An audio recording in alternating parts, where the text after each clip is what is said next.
You are 5 years old, standing in a freezing cavern, your tiny hands gripping the face of a vampire named Jasmine.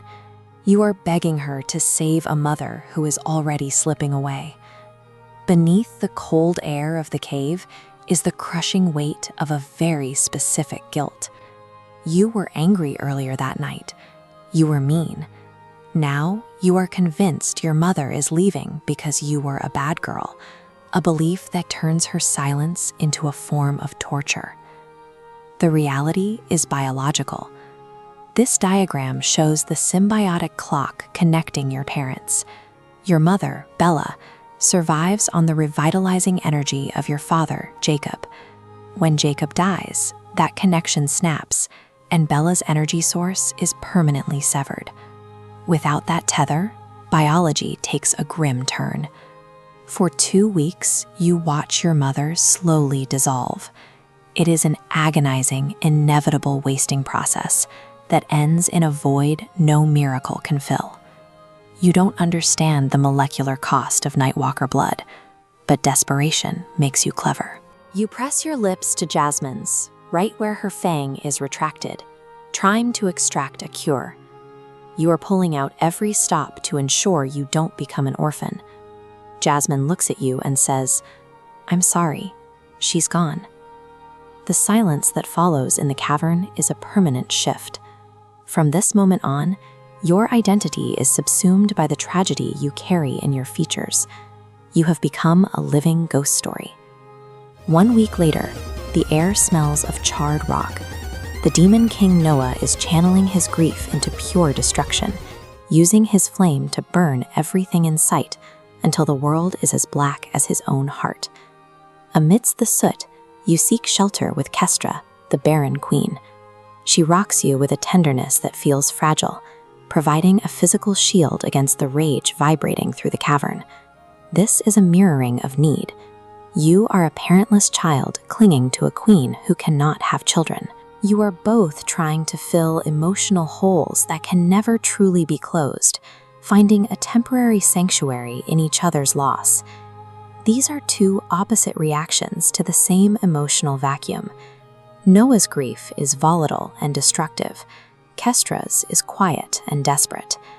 You are the center point where rage and love collide. In both extremes, your role is the same. Whether you are being sheltered or watched, you have become a psychological prop for adult mourning.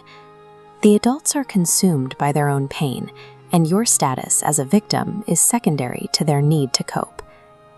The isolation deepens when you encounter your blood uncle, Kane. As your father's brother, he is the man who should be your ultimate protector. But when Kane looks at you, he recoils. He sees the exact tilt of your father's head and the violet of his eyes. These inherited traits trigger a profound physical terror, forcing Kane to turn away just to find a breath of air. Your Aunt Corrine follows his lead. To her, your hair color and your features are a constant visual record of a day she needs to forget. She treats your presence like a living photograph of a tragedy that she cannot stop reliving. Your physical traits have become a map of people who are no longer here. This chart shows how your genetic signature acts like a warning siren, emitting waves of distress that push relatives away. Caught in a genetic trap, your DNA forces everyone to relive agonizing moments, locking you into a permanent solitary orbit. The biological bonds of family have completely broken down. The raw psychological trauma triggered by your face is stronger than any sense of duty or blood relation. By the time you reach adolescence, the family's terror has evolved into a quiet, systemic exile. You are cared for, but never truly held.